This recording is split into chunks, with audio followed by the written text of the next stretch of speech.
ओम सभी को नमस्ते मंत्रोच्चारण। ओम सहना भवतु सहनौ भुनक्तु सह वीर्यं करवावहै तेजस्विनावधीतमस्तु मा विद्विषावहै। ओम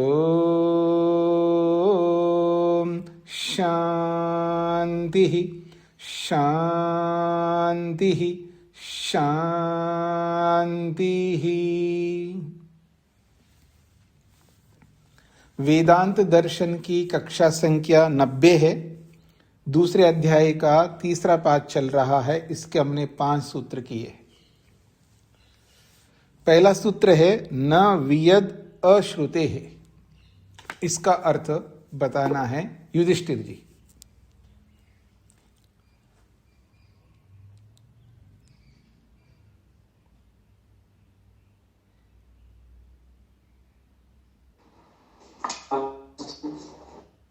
हाँ जी।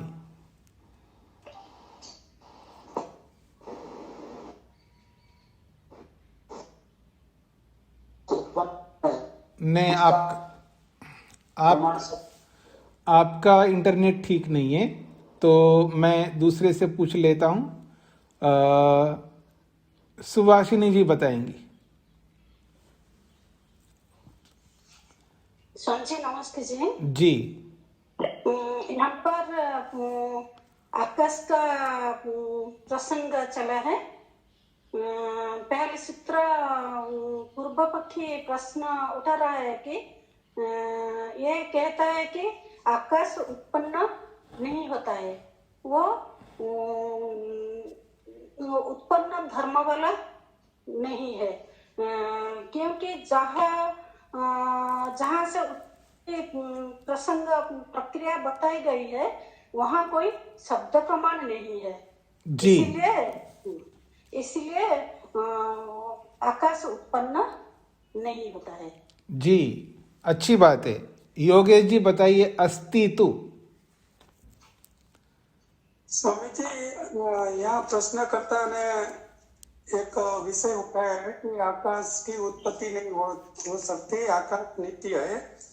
तो श्रुति में ऐसा कहीं वर्णन नहीं आया है। पहले सूत्र में ये कहा था, लेकिन उसके प्रत्युत्तर में सिद्धांती कहता है कि आप ऐसा नहीं कह सकते कि आकाश की उत्पत्ति नहीं हुई है और श्रुति में कोई प्रमाण नहीं है। सत्यम ज्ञानम अनंतम ब्रह्म, ये जो तैत्तिरीय उपनिषद का जो श्रुति वचन है, जिसमें ब्रह्म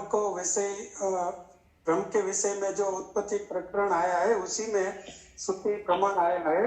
तस्माद्वा एतस्माद् आत्मन आकाश संभूत, तो इसलिए श्रुति प्रमाण भी मिलता है। ठीक है।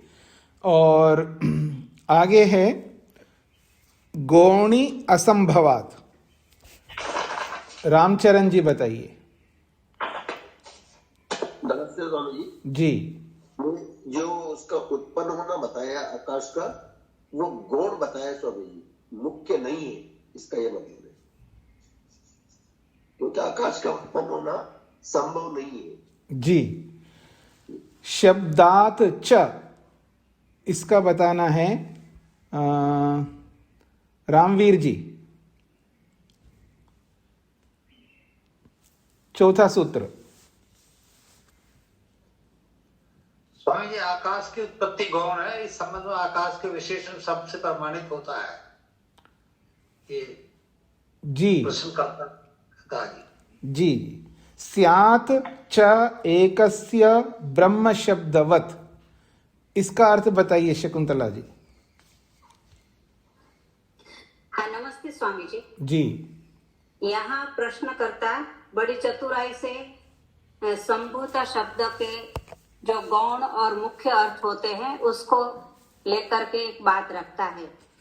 उसका कहना है कि जैसे ब्रह्म को पाने के लिए तप करना जरूरी है और ब्रह्म ही और तप ही ब्रह्म है, ऐसा जो वचन है, तो उसमें जैसे ब्रह्म का गौण और मुख्य अर्थ में दोनों में अर्थ लिया है, उसी प्रकार से संभूत शब्द का अर्थ भी जब वायु, अग्नि, पृथ्वी, जल आदि के साथ में जुड़ता है तो उत्पन्न होने के अर्थ में ले सकते हैं, और आकाश के साथ जब जुड़ता है तो उसका गौण अर्थ हो जाता है। तो ब्रह्म के समान ही संभूत शब्द को भी गौण अर्थ में लेना चाहिए। जी, अब प्रश्नकर्ता के प्रश्न आपके सामने आ चुके हैं। पहला सूत्र का अर्थ तो पहले सूत्र का समाधान तो दूसरे सूत्र में किया है, तीसरे, चौथे, पांचवें इन 3 सूत्रों का समाधान छठे सूत्र से किया जा रहा है। अब देखिएगा, अब आप लोगों को आनंद आ रहा होगा, क्यों जी? उत्तर देते हुए आप लोगों को आनंद आ रहा होगा, और ये भी पता लगता होगा अगर कोई उत्तर नहीं दे पाते, देखो वो उत्तर नहीं दे पा रहे हैं, और जो उत्तर नहीं दे पा रहे उनको भी थोड़ी सी ग्लानि होनी चाहिए ज़्यादा कि ये सब लोग, दूसरे लोग क्या समझेंगे मेरे लिए, तो उससे वो और अधिक मेहनत करेंगे। ये स्पर्धा जो है ना बहुत उपयोगी है, तो हमेशा स्पर्धा किया करें उन्नति के लिए, अवनति के लिए नहीं है, या दूसरे को नीचा दिखाने के लिए नहीं है, उत्तम बात के लिए। तो आगे बढ़ता हूँ जी, छठा सूत्र है अथ सर्वम समाधत्ते। 3 सूत्रों के माध्यम से जो प्रश्न किया है, या यूं कहूं 3 सूत्रों के माध्यम से आकाश को जो नित्य सिद्ध कर रहा था प्रश्नकर्ता, उन सब 3 सूत्रों का समाधान छठे सूत्र में किया जा रहा है। अथा सर्वम समाधत्ते, सबका उत्तर दिया जाता है, सबका समाधान किया जाता है। प्रतिज्ञा अहानि अव्यतिरेकात् शब्देभ्यः। प्रतिज्ञा अहानि अव्यतिरेकात् शब्देभ्यः, ये सूत्र के शब्द हैं। कहते हैं अव्यतिरेकात्। पहले व्यतिरेक और अव्यतिरेक। व्यतिरेक का मतलब अलग अलग, भिन्न भिन्न, और अव्यतिरेक का मतलब है जो भिन्न ना होना, एक ही। तो अव्यतिरेकात् अयम संभूत शब्दो न केवलम एकार्थम विदधाति। अयम संभूत शब्द, ये जो संभूत शब्द आया, आकाश संभूता, ये जो शब्द है न केवलम एकार्थम विदधाति, एक अर्थ को नहीं देता है, किंतु ब्रह्म शब्दवत, जैसे ब्रह्म शब्द अनेक अर्थों को देता है, वैसे ही ये संभूत शब्द है गौण मुख्य अर्थ को मंतव्य। इसलिए ब्रह्म शब्द के समान संभूत शब्द को भी गौण और मुख्य अर्थ में समझना चाहिए। इति कथने, ऐसा जो प्रश्नकर्ता ने कथन किया है, उस कथन में दोषः अस्ति, ये दोष है। प्रश्नकर्ता का ये जो कथन है उसको यहां पर दोहराया है, इस सूत्र में दोहरा करके कह रहे हैं ऐसा जो प्रश्नकर्ता कहता है उसमें दोष है, निर्दोष नहीं है। क्यों नहीं है निर्दोष? ये तो ही क्योंकि तस्य संभूत शब्दस्य अव्यतिरेकात् अभिन्नार्थकत्वात् समानार्थकत्वात् एकार्थकत्वात्। तस्य संभूत शब्दस्य, ये जो शास्त्र में श्रुति में संभूत शब्द आया है, उस संभूत शब्द का अर्थ जो है कैसा है? अव्यतिरेकात्, अव्यतिरेक अर्थ है, अर्थात अलग अर्थ, अलग अलग अर्थ नहीं है। व्यतिरेक का मतलब है अलग अलग अर्थ होते हैं, और अव्यतिरेकात् का मतलब है अलग अलग अर्थ नहीं है। उसी को बोला है अभिन्नार्थकत्वात्। एक तो भिन्न अर्थ वाला और एक अभिन्न अर्थ वाला। भिन्न अर्थ वाला का मतलब है अलग अलग अर्थ वाला, और अभिन्न अर्थ वाला का मतलब है एक अर्थ वाला। उसी को खोला है समानार्थकत्वात्, समानार्थकत्वात्। उसी को खोला है एकार्थत्वात्, एक ही अर्थ को बताता है संभूत शब्द, आप किसी के साथ जोड़ दो। मेरे को गुमराह मत करो ना, आप कुछ ऐसा शब्द ला करके गुमराह कर रहे हो, ऐसा शब्द ला करके मेरे को हतप्रभ कर रहे हो। कई बार चालाक व्यक्ति जो होता है सामने वाले को हतप्रभ कर देता है। हतप्रभ का मतलब है उसकी जो प्रभा है, उसका जो ज्ञान है उसको थोड़ी देर के लिए सुन्न कर देता है। इसको कहते हैं हतप्रभ। जैसे आपके मैं हतप्रभ हो गया, मतलब कुछ समझ में नहीं आया, सूझ कुछ पता ही नहीं लगा हुआ क्या है। ऐसी कोई घटना विशेष होती है, ऐसा कोई धक्का लगता है विशेष स्थिति में, चाहे विशेष सुख हो या विशेष दुख हो, उस स्थिति में व्यक्ति की बुद्धि जब काम नहीं करती है, तब उसको कहते हैं हतप्रभ होना। तो ऐसा आप मेरे को हतप्रभ करना चाहते हो ब्रह्म शब्द को ला करके? आप जितनी चालाकी करोगे ना, उतना ही अधिक मैं आपको पकड़ूंगा, ये कहना चाह रहे सिद्धांती। तो कह रहे हैं ये जो संभूत शब्द है, ये एक ही अर्थ को, एक ही प्रकार के अर्थ को, समान अर्थ को, अभिन्न अर्थ को, अव्यतिरेक अर्थ को बताने वाला शब्द है। इसलिए शब्देभ्यः प्रतिज्ञा अहानि, शब्देभ्यः प्रतिज्ञा अहानि सर्वत्र उत्पत्ति प्रकरणे पठितै शब्दै। सर्वत्र उत्पत्ति प्रकरणे, जहां जहां सृष्टि की उत्पत्ति का प्रकरण आया है, उन सभी उत्पत्ति प्रकरणों में पठितै शब्दै, वहां जो शब्द पढ़े हैं उन सब शब्दों से कृतायाः प्रतिज्ञाया अहानि, कृतायाः प्रतिज्ञाया, कृतायाः का मतलब है की हुई, क्या? प्रतिज्ञा, प्रतिज्ञा की हुई, जो प्रतिज्ञा की है उस प्रतिज्ञा की अहानि, हानि नहीं होगी, अर्थात रक्षा भवति। हमने जो प्रतिज्ञा की है कि आकाश उत्पन्न होता है, आकाश संभूता, हमने जो प्रतिज्ञा की है आकाश उत्पन्न होता है, उस प्रतिज्ञा की हानि नहीं होगी, अर्थात उसकी रक्षा ही हो रही है।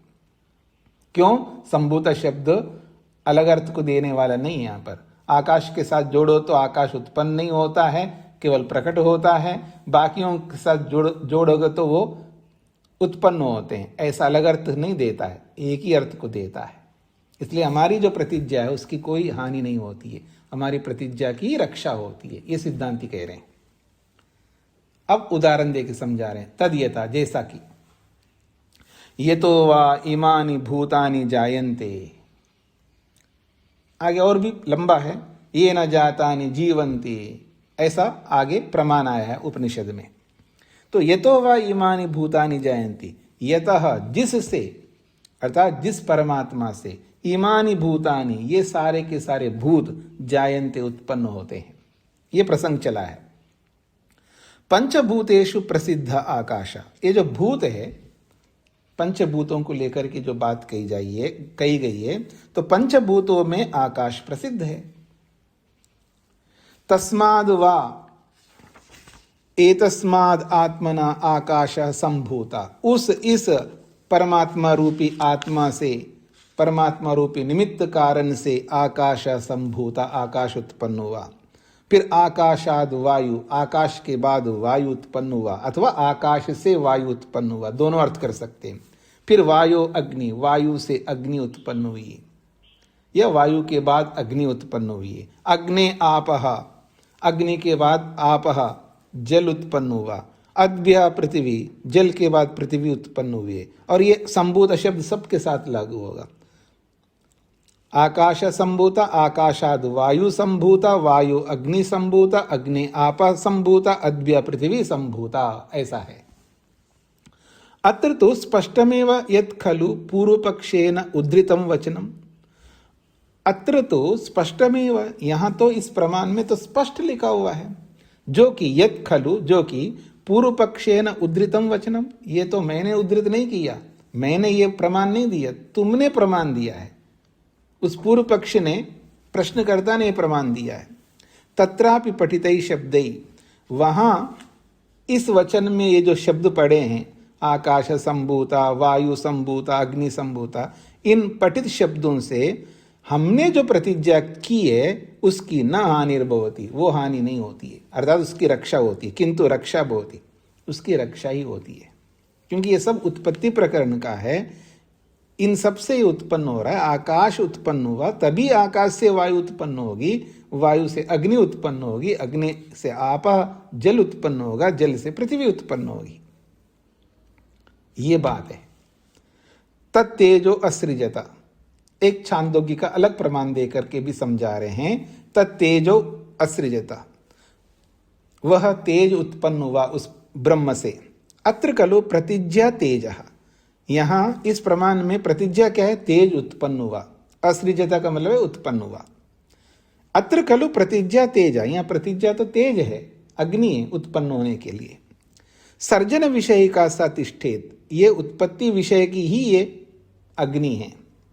तस्या न हानिर्भवति, उसकी कोई हानि नहीं होती, क्योंकि असृजता का मतलब उत्पन्न हुआ है यहां पर, ना कि प्रकट हुआ है अग्नि।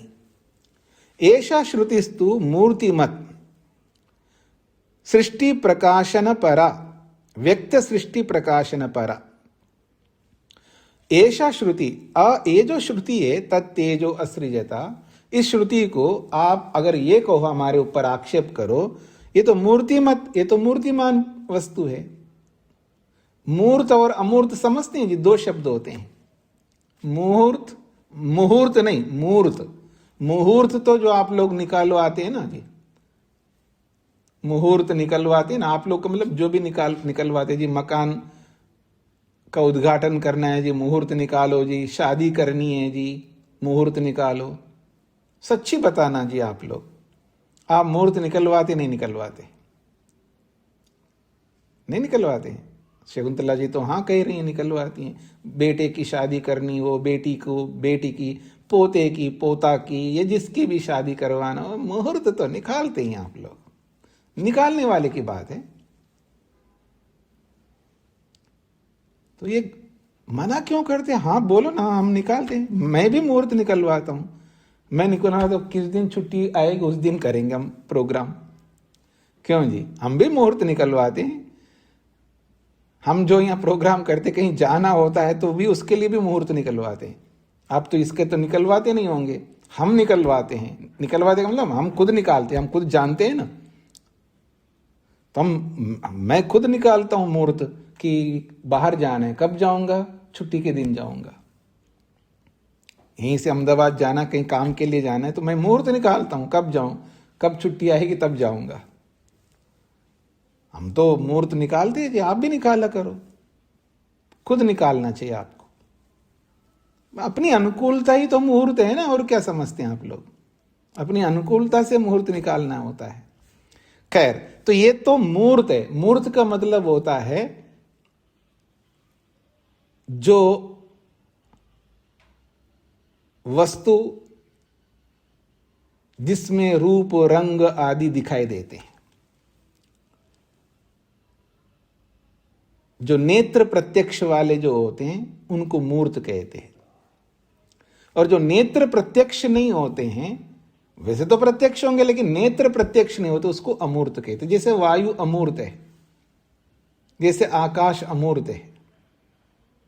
तो मूर्त द्रव्य तीन प्रकार के, पृथ्वी, जल, अग्नि। और अमूर्त जो है वायु और आकाश है। और भी अमूर्त तो आत्मा भी है, और भी बहुत सारे सूक्ष्म पदार्थ हैं, उनको अमूर्त कहते हैं, जो नेत्र प्रत्यक्ष नहीं है। और दूसरा जो अमूर्त है, वो भी, उनको भी कहते हैं जो पांचों इंद्रियों से भी नहीं दिखाई देते, उनको भी अमूर्त कहते हैं। दो प्रकार की अमूर्त हैं। एक नेत्र से दिखाई नहीं देने वाले हैं, उनको भी अमूर्त कहते हैं। बाकी जैसे गंध है, वो नेत्र से दिखाई नहीं देता, लेकिन उसको मूर्त ही कहेंगे। वायु जो है आंख से नहीं दिखाई दे, लेकिन उसको अमूर्त कहते हैं।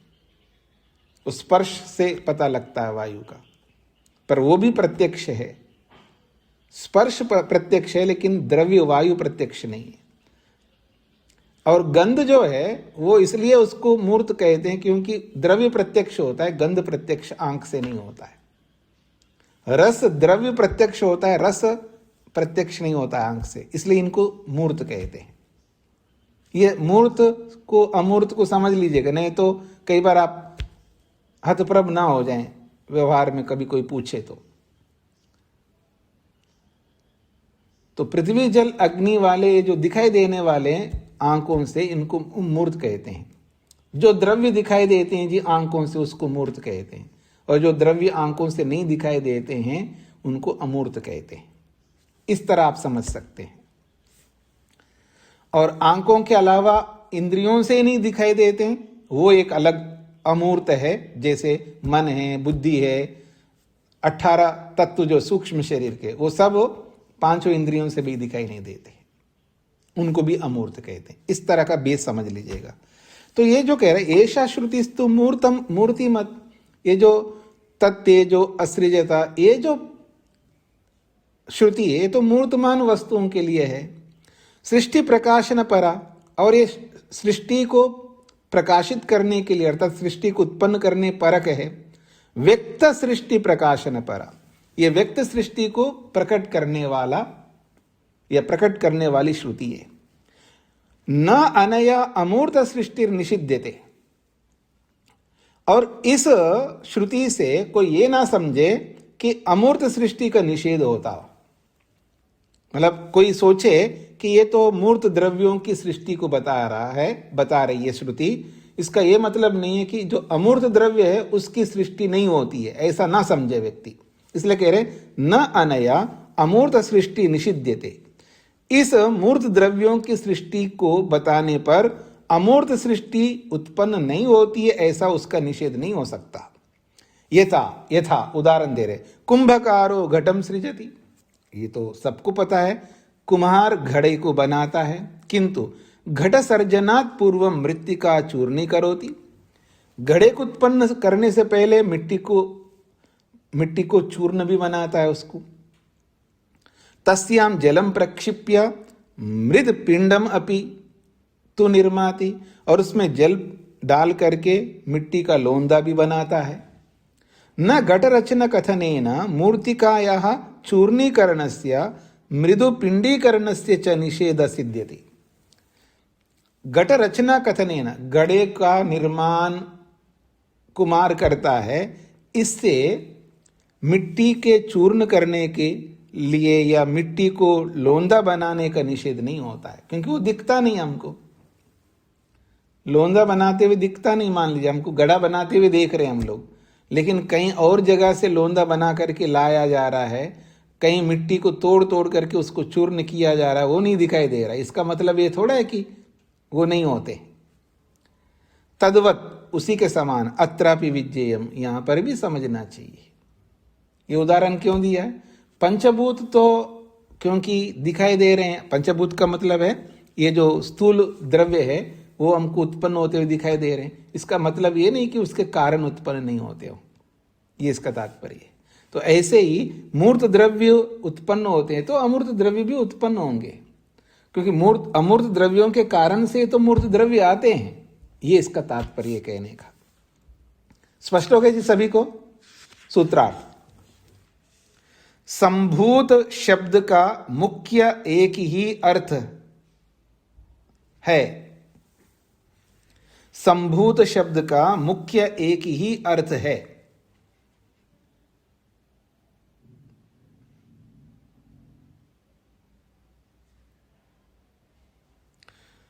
संभूत शब्द का मुख्य एक ही अर्थ है को हटा करके उत्पन्न होने से, है को हटा दीजिएगा।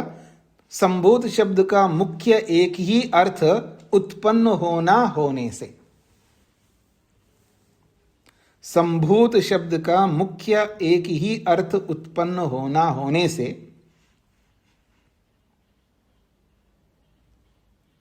संभूत शब्द का मुख्य एक ही अर्थ उत्पन्न होने से उत्पत्ति प्रकरण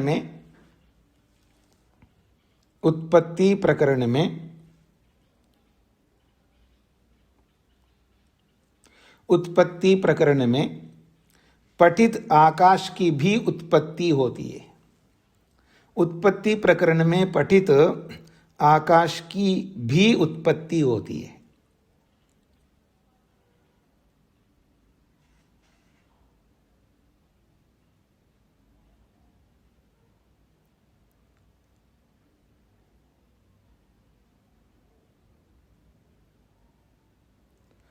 आकाश की भी उत्पत्ति होती है। उत्पत्ति वाले वचनों की रक्षा ही होती है। उत्पत्ति वाले वचनों की रक्षा ही होती है। उत्पत्ति वाले वचनों की रक्षा ही होती है, प्रतिज्ञा का खंडन नहीं होता है। उत्पत्ति वाले वचनों की रक्षा होती है, उत्पत्ति वाले वचनों की रक्षा होती है, प्रतिज्ञा का खंडन नहीं होता है। उत्पत्ति वाले वचनों की रक्षा होती है, प्रतिज्ञा का खंडन नहीं होता है।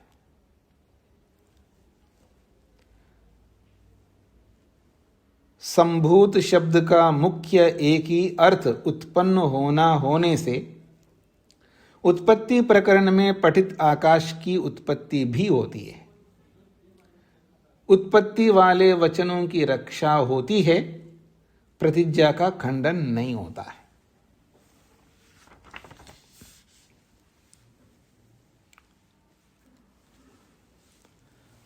हाँ जी, स्पष्ट हो गया जी। रामचरण जी को कुछ कहना है।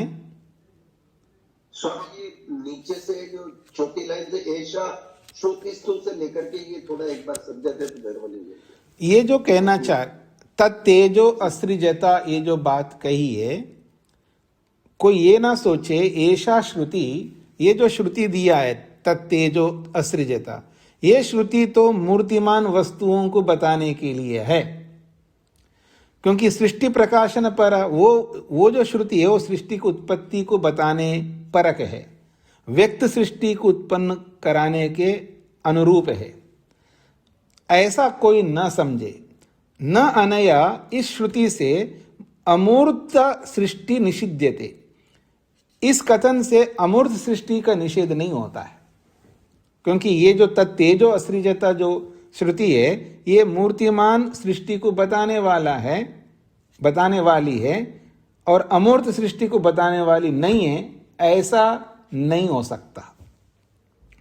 फिर उसके बाद कुमार का उन्होंने उदाहरण दिया है। समझ में आ गए जी? हाँ जी, कहानी जी को क्या कहना है? नमस्ते स्वामी जी, एक छोटा सा निवेदन था कि जो कल जैसे पढ़ा था वो स्पीड ठीक थी, आज थोड़ा बहुत जल्दी जल्दी पढ़ा जा रहा है तो कुछ एक शब्द छूट रहे हैं समझने में। अच्छा, आपसे प्रार्थना है। ठीक है। औरों को भी जल्दी लग रहा है जी? अच्छा, औरों को नहीं लग रहा, कोई बात नहीं, मैं और कम करता हूं। आपको जो छूट गए वो पूछ सकते हो। वो हो गया, ये जो भी पूछ रहे थे उससे कोई पूछना था। हाँ जी, हाँ जी, हाँ जी। राजगोपाल जी को क्या कहना है? राजगोपाल जी को क्या कहना है? जी यहाँ पर आचार्य जी, हम जैसे कि आप बताए थे आकाश अवकाश को बताते हैं। आकाश तो अवकाश ही होता है। बोलिए।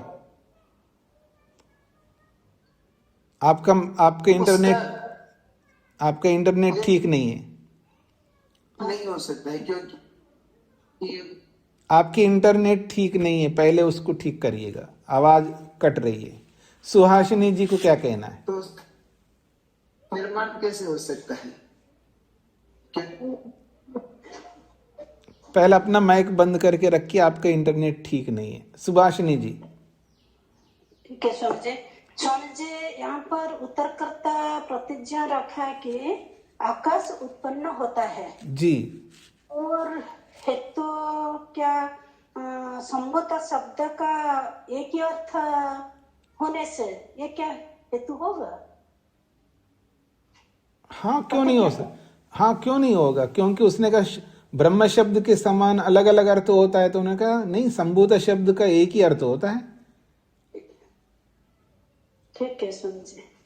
क्योंकि श्रुति भी तो प्रमाण है ना, वेद श्रुति भी कह रही है कि आकाश उत्पन्न होता है, और उसने कहा कि वहां उत्पन्न नहीं है, गौण अर्थ है, पर संभूत शब्द का गौण अर्थ नहीं होता, मुख्य अर्थ एक ही होता है। क्योंकि उस उत्पत्ति प्रकरण में एक ही, सबका एक ही अर्थ है और सबको उत्पन्न करने वाली बात कही वहां पर जी। तो आगे बढ़ूं जी मैं।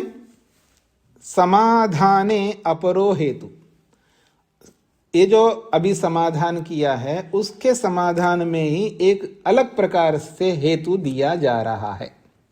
समाधान में दूसरा हेतु दिया जाता है। अपरा का मतलब दूसरा। यावद विकारम तु विभागो लोकवत, यावत विकारम तु विभागो लोकवत। यावद विकारम तु विभागा, यावद विकार जातम, यावद विकृतिम आपन्नम वस्तु तत्कार्यम भवति। एक प्रतिज्ञा कर रहे हैं जी, यावद विकार जातम, जितना भी विकार समूह है, यावत का मतलब जितना, विकार जातम विकार को प्राप्त हुआ हुआ समुदाय, उसी को खोला है यावद विकृतिम आपन्नम वस्तु, जितना भी विकृति को प्राप्त हुई वस्तु। विकार और विकृति का एक ही अर्थ है, पहले आप दोनों समझ लीजिएगा इन दोनों शब्दों को। विकार कहो या विकृति कहो, एक ही अर्थ है, समान अर्थ वाले ये दो शब्द हैं। तो जितना भी विकार वाला समुदाय है, या यूं कहिए जितना भी विकृति को प्राप्त हुआ हुआ पदार्थ है या वस्तु है, तत्कार्यम भवति, वो सब कार्य होता है। तस्य निमित्त कारणात् रचयितु विभागा पृथक भाव उपलभ्यते। तस्य, तस्य का मतलब है उस विकार को प्राप्त हुआ जो कार्य है, उस कार्य का निमित्त कारणात्, निमित्त कारण से ही वो उत्पन्न होता है। क्योंकि कोई कार्य वस्तु उत्पन्न होती तो कोई ना कोई निमित्त कारण होता है, अपने आप उत्पन्न कोई वस्तु नहीं होती है। तो निमित्त कारणात्, निमित्त कारण से ही उत्पन्न होती है वस्तु। दूसरे शब्दों में कहा रचयितुहु, रचयिता रचने वाला, बनाने वाले के कारण से ही वो उत्पन्न होती है। और जब उत्पन्न किया तो विभागा पृथक भाव उपलभ्यते। पृथक भागा, ये विभागा, विभाग करके अलग अलग उत्पन्न किया उन्होंने। पृथक भाव उपलभ्यते, जो वस्तुओं को उत्पन्न किया वो सब पृथक पृथक उनका स्वरूप उपलभ्यते, उपलब्ध होता है। उदाहरण दिया लोकवत, लोक के समान। यथा लोके घटादयो विकारा कुंभकार निमित्त कारणात् रचयितु विभक्ता पृथक एव दृश्यते, दृश्यन्ते। वो ये कहना चाह रहे हैं जी यहाँ पर, जितने भी कार्य वस्तु है उत्पन्न होती हैं वो निमित्त कारण से उत्पन्न होती है। और रचयितु विभागा, और वो उत्पन्न करने वाले से अलग रहते हैं। वो रचयितु विभागा का मतलब है उत्पन्न करने वाला, रचयिता से उत्पन्न होने वाली वस्तुएं विभागा अलग रहती हैं, उसी को खोला है पृथक भावा उपलभ्यते। वो रचयिता उत्पन्न करने वाले से अलग वो वस्तुएं उपलब्ध होती हैं। अर्थात रचयिता अलग रहता है, उत्पन्न वस्तुएं अलग रहती है, दोनों के बीच में विभाग होता है, ये कहना चाह रहे हैं। जैसा कि लोकवत, लोक में, यथा लोके घटादयो विकारा, जो घड़े आदि जो भी विकार कार्य पदार्थ हैं, कुंभकारात् निमित्त कारणात् रचयितु विभक्ता पृथक एव दृश्यन्ते। कुंभकार से, कुम्हार से अर्थात निमित्त कारण से, अर्थात घड़े को बनाने वाला रचयिता से, विभक्ता वो विभक्त अलग, अर्थात पृथक एव दृश्यन्ते, वो अलग ही दिखाई देती हैं वस्तुएं कुम्हार से। तद्वद अत्रापि, जैसे वहां पर है वैसे यहां पर भी है। तस्माद् वा एतस्माद् आत्मना आकाश संभूता, उस इस आत्मा से आकाश उत्पन्न हुआ। तो ये उत्पन्न होने वाला जो आकाश है वो निमित्त कारण से पृथक है, ये कहना चाह रहे हैं। ये बात क्यों कहना चाह रहे हैं, इसको पकड़ लीजिएगा, बहुत बड़ी बात कही यहां पर। यदि आकाश सर्वव्यापक है, सब जगह है, तो परमात्मा से अलग नहीं हो सकता। समझ रहे हो आप लोग?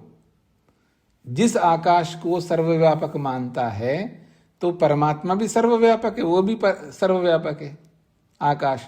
तो उससे निमित्त कारण से अलग नहीं रह सकता कार्य वस्तु, जबकि यहां सारा संसार परमात्मा से अलग है। अलग का मतलब है वो अलग वस्तु, उसकी आइडेंटिटी है। ये अलग बात है, वो ईश्वर में रहता है लेकिन ईश्वर से अलग है, वो ईश्वरी नहीं है, ईश्वर से अलग है। वो उनकी अपनी स्वतंत्र सत्ता है जो भी उत्पन्न होती है। और आकाश उत्पन्न नहीं होता है तो वो नित्य है, उसका नित्य अनित्य की कोई चर्चा नहीं है, क्योंकि वो आकाश तो, जिस आकाश को अगर आप लेना चाहते वो तो शून्य है, कोई वस्तु नहीं है, द्रव्य नहीं है। जो वस्तु द्रव्य नहीं है उसके उत्पन्न होने ना होने का कोई प्रश्न ही नहीं आएगा। समझ में आ रहा है जी आप सबको? लेकिन जो आकाश हम मानते हैं वो उत्पन्न होने वाला है, वो सर्वव्यापक नहीं है, तो सृष्टि का भाग है ना, और वो ईश्वर से अलग है, उसकी अपनी स्वतंत्र सत्ता है। जैसे पृथ्वी स्वतंत्र सत्ता है उसकी, अग्नि की स्वतंत्र सत्ता है, ऐसे आकाश की भी स्वतंत्र सत्ता है। ये इस बात को ध्यान में रख करके बोला जा रहा है। हाँ जी, तेज नारायण जी। जी स्वामी जी, पहले पाद में परमात्मा का एक नाम आकाश भी रखा था कि आकाश नाम से ब्रह्म का ही भान होता है, उसी को संबोधित किया जाता है। उसमें का ये गौड़ और मुख का अर्थ है या कोई और? नहीं, यहां जो आकाश है वो परमात्मा रूपी आकाश को थोड़ा बोला जा रहा है। ये प्रश्नकर्ता भी परमात्मा रूपी आकाश को लेकर के नहीं बोल रहा है, जिसका शब्द गुण है उस आकाश को लेकर के बोल रहा है। स्पष्ट हो गया? जी स्वामी जी जी जी, सभी को समझ में आएगा जी। जो भी कार्य होते हैं, उत्पन्न पदार्थ होते हैं, उत्पन्न करने वाले से अलग होते हैं। ऐसे आकाश भी उत्पन्न होता है, वो भी उत्पन्न करने वाले से अलग स्वतंत्र सत्ता है। ये समझाने का प्रयास किया है। इति कथने तस्माद् वा एतस्माद् आत्मना आकाश संभूता, इस परमात्मा से, प्रभु ब्रह्म से आकाश उत्पन्न हुआ। इति कथने विभागेन पृथक्त्वेन वर्णिता, यहां विभाग से अलग होने के रूप में, स्वतंत्र वस्तु के रूप में यहां पर वर्णन किया है, क्योंकि पंचमी विभक्ति जो है विभाग होने वाले से ही युक्त होता है। जैसे आकाश उत्पन्न हुआ, वो भी निमित्त कारण से अलग है। वायु उत्पन्न हुआ है, वो भी निमित्त कारण से अलग है। अग्नि उत्पन्न हुआ है, वो भी उससे अलग है। इस तरह आकाश भी समझना चाहिए। इसलिए आकाशो विकारा कार्यमेव निश्चीयते, इसलिए आकाश विकार है, कार्य है, ऐसा निश्चय होता है। जैसे और पदार्थ है उत्पन्न होते हैं, वो कार्य होते हैं, ऐसे आकाश भी विकार है, कार्य है, ऐसा निश्चीयते, निश्चय होता है। स्याद आकाश सर्वगतो व्यापको वा, हम ठीक है मान लेते हैं आकाश सर्वगत है, व्यापक है, किंतु तस्य सर्वगतत्वं व्यापकत्वम अपि मूर्त द्रव्य अपेक्षया, उस सर्वगत व्यापक जो आकाश है वो अपेक्षा से व्यापक है, सापेक्ष है वो व्यापक, निरपेक्ष व्यापक नहीं। जैसे ईश्वर निरपेक्ष व्यापक है, मतलब किसी की अपेक्षा से परमात्मा व्यापक है, ऐसा कभी सुना है आपने? नहीं सुना है। वो तो निरपेक्ष व्यापक है, पर ये आकाश निरपेक्ष व्यापक नहीं है, ये सापेक्ष है। किसकी अपेक्षा से? मूर्त द्रव्य अपेक्षया, मूर्त द्रव्यों की अपेक्षा से इसको व्यापक कह दिया है। जैसे अग्नि व्यापक है जी, अग्नि भी तो व्यापक है ना। अभी जो हमारे इस सृष्टि में जहां हम रहते हैं, अग्नि व्यापक है या एक देशी है? व्यापक है, सब जगह रहता है अग्नि। तो ऐसे ये मूर्त द्रव्यों की अपेक्षा से व्यापक है। न तो परमात्मा समत्वेन, परमात्मा के समान व्यापक नहीं है। परमात्मा तो खलु आकाशादपि महान, हाँ ये जरूर है, परमात्मा तो आकाश से भी बड़ा है। परमात्मा तो खलु निश्चित रूप से आकाशात अपि महान, आकाश से भी बड़ा है, उक्तम छ, जैसा कि श्रुति कहती भी है, क्या? जायान अंतरिक्षात, अंतरिक्ष रूपी आकाश से जायान परमात्मा बड़ा है।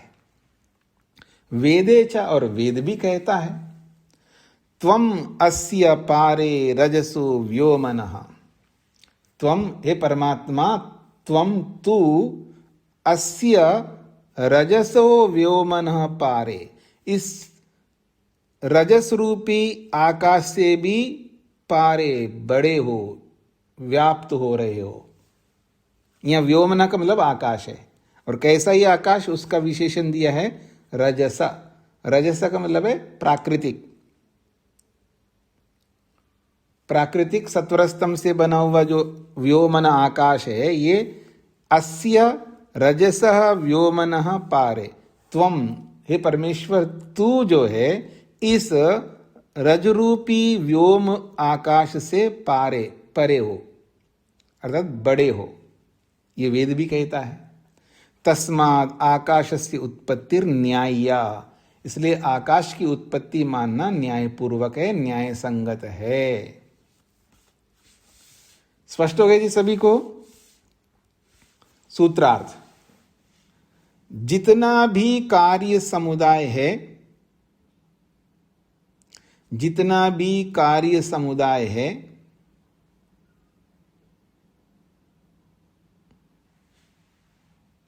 जितना भी कार्य समुदाय है, निमित्त कारण से पृथक अलग होता है। जितना भी कार्य समुदाय है, निमित्त कारण से पृथक अलग होता है।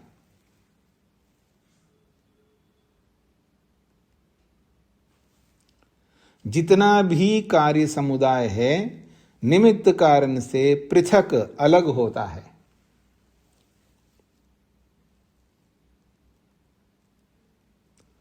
जिस प्रकार लोक में कुम्हार घड़े से अलग होता है,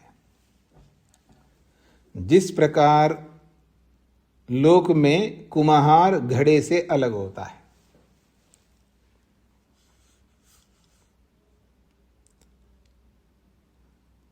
जितना भी कार्य समुदाय है उसका निमित्त कारण से पृथक अलग होता है। जिस प्रकार लोक में कुम्हार घड़े से अलग होता है।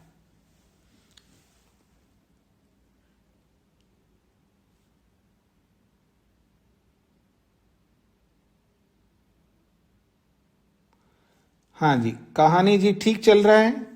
अभी तेज तो नहीं लग रहा है? धन्यवाद स्वामी जी। 8वां सूत्र है, एतेन मातरिश्वा व्याख्याता। एतेन, मातरिश्वा कहते हैं जी वायु को। एतेन मातरिश्वा व्याख्याता, अनेन व्याख्यान प्रकारेण विवेचनेन व। अनेन व्याख्यान प्रकारेण, इस पूर्वोक्त आकाश के व्याख्यान के प्रकार से, या पूर्वोक्त, एतेन का मतलब है इस व्याख्यान प्रकारेण, इस पूर्वोक्त व्याख्यान के प्रकार से, अथवा यूं भी कहिए इस पूर्वोक्त विवेचना के अनुसार से, मातरिश्वा व्याख्याता वायु अपि व्याख्यातो विज्ञेयो, वायु को भी वैसा ही व्याख्या हो गई है, समझ लेना। अर्थात जैसे आकाश उत्पन्न होता है, इस आकाश के समान, एतेन का मतलब आकाश के समान वायु भी उत्पन्न होती है, ऐसा समझ लेना चाहिए। यत् कि सो अपि पृथक भावात् विकारः, सो अपि वो वायु भी पृथक भावात्, निमित्त से, निमित्त कारण से पृथक अस्तित्व रखने वाला होने से, विकार, वो भी विकार कहलाता है, कार्य पदार्थ है। उत्पत्तिमान, क्योंकि वो उत्पन्न होने वाला है, अथवा यूं भी कहिए वो कार्यम है, वो कार्य है। वा अथवा कार्य बोलो, उत्पत्तिमान बोलो या विकार बोलो। विकार हो, उत्पन्न होने वाला हो, कार्य हो, सो अपि वो भी पृथक भावात्, निमित्त से, निमित्त कारण से अलग अस्तित्व वाला होने से। सरल है, सूत्रार्थ लिखिएगा। वायु आकाश के समान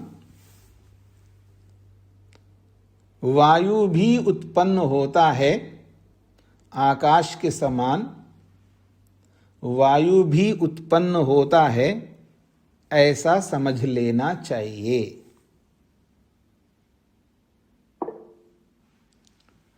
आकाश के समान वायु भी उत्पन्न होता है, ऐसा समझ लेना चाहिए।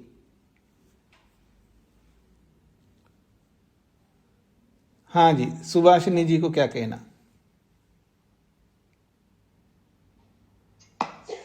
स्वामी जी, ये जो आकाश का व्यापकता कहा है, ये मूर्त द्रव्य का अपेक्षा से वो व्यापक है, ये समझ में आया है? समझ नहीं आया, ठीक है। मैं ये बोलूं आपको कि तालाब समझते हैं आप? तालाब ठीक है, हाँ जी। क्या बोलते हैं उड़िया में तालाब को? तालाब को पोखरी। अच्छा, तो तालाब से समुद्र व्यापक है, हाँ जी। तो क्या समझ में आया आपको? तालाब से समुद्र बहुत बड़ा है, ये समझ में आया। तो ऐसे ही जो मूर्त द्रव्य, दिखाई देने वाले द्रव्य है, उनकी अपेक्षा से आकाश बड़ा है, इसलिए उसको व्यापक कहते हैं। तो ऐसे समुद्र को भी व्यापक कहते हैं हम लोग। समुद्र तो व्यापक है, तो किसकी अपेक्षा से व्यापक है? तो तालाब की अपेक्षा से व्यापक है, तालाब से बड़ा है। तो ऐसे ही मूर्त द्रव्य जो दिखाई देने वाली वस्तुएं हैं, उनकी अपेक्षा से, क्योंकि दिखाई देने वाली वस्तुएं तो सीमित है, उनकी अपेक्षा से वो बहुत बड़ा है, इसलिए उसको व्यापक बोला है। इसका ये तात्पर्य है। ठीक है स्वामी जी, धन्यवाद जी। राजगोपाल जी। नमस्ते आचार्य जी। जी, मैं जो पूर्व प्रश्न पूछा था उसका उत्तर मिल गया। ऐसा मिला कि जो आकाश को सोचकर प्रश्नकर्ता ने प्रश्न पूछा था, वो उस आकाश की बात यहाँ नहीं करते हैं। दूसरे आकाश जो सृष्ट हुआ है उसकी बात यहाँ की जा रही है। हाँ, तो आचार्य जी, ये जो दृश्य दूसरे आकाश है, उसको हम कैसे पहचाने? वो कैसे अलग है जो अवकाश से? अवकाश तो शून्य है ना, वो कुछ भी नहीं है, द्रव्य ही नहीं है, वस्तु नहीं है। उससे ये आकाश कैसे अलग है? उसका क्या अलग है? इसका व्याख्या कहाँ हुई है? जैसे अच्छा, हम दूसरों को जानते हैं, वायु को जानते हैं और कुछ तो जानते हैं। इस दर्शन से पहले आपने सांख्य दर्शन पढ़ा था? जी। तो फिर क्यों प्रश्न कर रहे हो जी? जब सांख्य दर्शन में आपने पढ़ा है सत्वरजस तमसाम साम्यवस्था प्रकृति प्रकृतिर महान महतो अहंकार अहंकारात् पंच तन्मात्रानि, और उनसे फिर पंचभूतानि, ये सब उत्पन्न होते हैं। तो फिर प्रश्न क्यों कर रहे हो आप? याद रखा करो ना मुख्य बातें। जी आचार्य जी। हो गया समाधान आपका? हाँ जी, और किसी को कोई प्रश्न करना है? मतलब मैं आपको ये नहीं कह रहा हूं, आपको दबाना नहीं चाह रहा हूं, मैं केवल उत्तर दे रहा हूं। पर उत्तर जो है कई बार दबाना जैसा होता है, लेकिन वो दबाना नहीं होता है, बस मैं उत्तर दे रहा हूं उसका। जी जी जी। तो अभी किसी को और कोई प्रश्न पूछना हो तो पूछ सकते, नहीं तो मैं एक सूत्र कर सकता हूं। हाँ जी, मोहनलाल जी। स्वामी जी नमस्ते जी। स्वामी जी, ये आकाश के संदर्भ में ही मुझे पूछना है। आकाश, एक तो आकाश है और एक आकाश के सूक्ष्म पंच भूत है। तो पंच भूतों वाला जो आकाश है वो कैसा है, वो समझ में नहीं आता। वो इससे अलग कैसे है जी? वो समझ में इसलिए नहीं आता क्योंकि दिखता नहीं है। पर आपको समझ में इसलिए आना चाहिए, आप लोगों ने वैशेषिक पढ़ा है ना आप लोगों ने वैशेषिक। तो जो वैशेषिक पढ़ा है, तो जिसके अंदर गुण हो कम से कम, वो द्रव्य होता है। तो ये जो आकाश है, इस आकाश का बहुत बड़ा गुण है जिसका नाम है शब्द है। शब्द गुण आकाश का है। तो जब आकाश का गुण शब्द है तो वो द्रव्य है। गुण से समझ में आता है आकाश, जरूरी नहीं है आपको इंद्रियों से समझ में आ जाए। जैसे वायु देख नहीं सकते लेकिन स्पर्श से समझ में आता है ना। जैसे वायु दिखाई नहीं देती है लेकिन जब स्पर्श होता है तब हमको पता लगता है वायु है। ठंडी हवा लगे स्पर्श को, त्वचा को, या गर्म हवा लगे तो आपको पता लगता है ये वायु है। तो गुण से गुणी का बोध होता है। जब आकाश द्रव्य है पर समझ में नहीं आता है क्योंकि दिखाई नहीं देता, जैसे वायु दिखाई नहीं देता, लेकिन उसके अंदर गुण है, शब्द गुण, वो आपको सुनाई देता है। तो शब्द गुण है तो गुण किसी ना किसी गुणी के साथ रहेगा ना, अकेले तो नहीं रह सकता। तो वो आकाश का गुण है, इसलिए आकाश एक द्रव्य है। अब जब मैं, देखिए मेरी ओर देख रहे ना, मैं हाथ ऐसा कर रहा हूं, ऐसा कर रहा हूं तो ये तभी कर सकता हूं जब ये आकाश मेरे को स्थान दे, अवकाश दे। वो मेरे को आगे बढ़ने के लिए स्थान देता है, नहीं तो वो रोक दे, जैसे दीवार रोकता है ऐसा रोकता, जैसे पानी रोकता नहीं रोकता हमको। अग्नि भी रोकती है, पानी भी रोकता है, पृथ्वी भी रोकती है, पर आकाश का स्वभाव यह कि रोकना नहीं है, आपको स्थान देना, जगह देना है। पर वो आंखों से नहीं दिखाई देता है। अजीत जी। स्वामी जी नमस्ते जी। ये अभी इसी संदर्भ में है कि जो मूर्त और अमूर्त की बातें बताई, ये थोड़ा सा और क्लियर कर दीजिए कि गुण के द्वारा तो हम इंद्रियों से ग्रहण कर लेते हैं, उसमें गुण है, लेकिन जो और बताया ना कि 18 या 24 पदार्थ हैं, तो उनका हम कैसे विभाग करेंगे स्वामी जी? ये मूर्त में है कि अमूर्त में है? मैंने बोला था ना, आप ध्यान नहीं दिया लगता है। ध्यान से सुनेंगे तो आप प्रश्न नहीं कर सकते, फिर भी कर रहे हो, इसका मतलब। हाँ बोलिए। अगर आप ध्यान से सुने होते तो आप प्रश्न नहीं करते। इसका सीधा अर्थ है आपने ध्यान से नहीं सुना है। तो मैंने स्पष्ट किया है कि जो आंखों से दिखाई देते हैं उसको भी मूर्त कहते हैं, लेकिन आंखों से दिखता भी नहीं है लेकिन फिर भी उसको मूर्त कहते हैं। जैसे गंध गुण है, गंध गुण हमको आंखों से दिखाई नहीं देता है, वो नाक से दिखाई देता है, लेकिन उस गंध गुण का जो द्रव्य है वो आंख से दिखाई देता है, इसलिए उसको मूर्त मानते हैं। रसगुण है, रसगुण जो है आंख से, रस आंख से नहीं दिखाई देता, लेकिन वो रस जिस द्रव्य में रहता वो द्रव्य आंख से दिखाई देता है, इसलिए उसको मूर्त कहते हैं। ठीक है ना। तो ऐसे ही उष्णता है, वो आंख से नहीं दिखाई देती है, लेकिन उसका द्रव्य अग्नि जो है वो आंख से दिखाई देता है क्योंकि रूप में है। तो रूप वाली वस्तुओं को द्रव्य कहते हैं, मतलब मूर्त कहते हैं। रूप वाली वस्तुओं को मूर्त कहते हैं, एक प्रसंग है।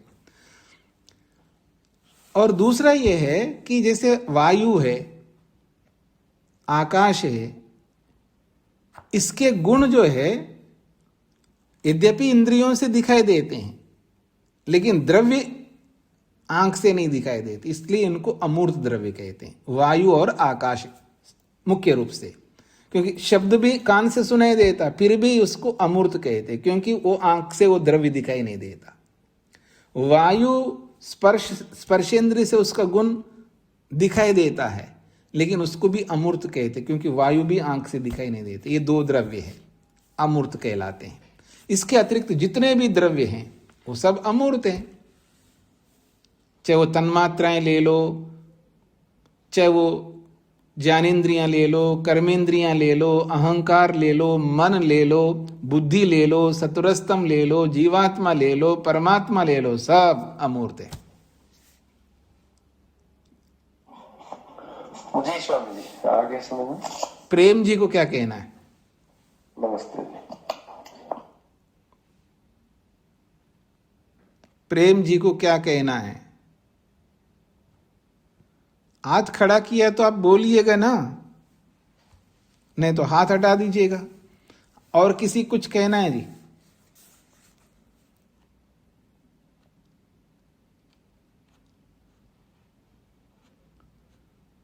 तो मैं इसको यहीं पर विराम देता हूं कि सोमवार मैं सूचना दूंगा, अगर कक्षा लेने की स्थिति होगी तो कक्षा ले लूंगा।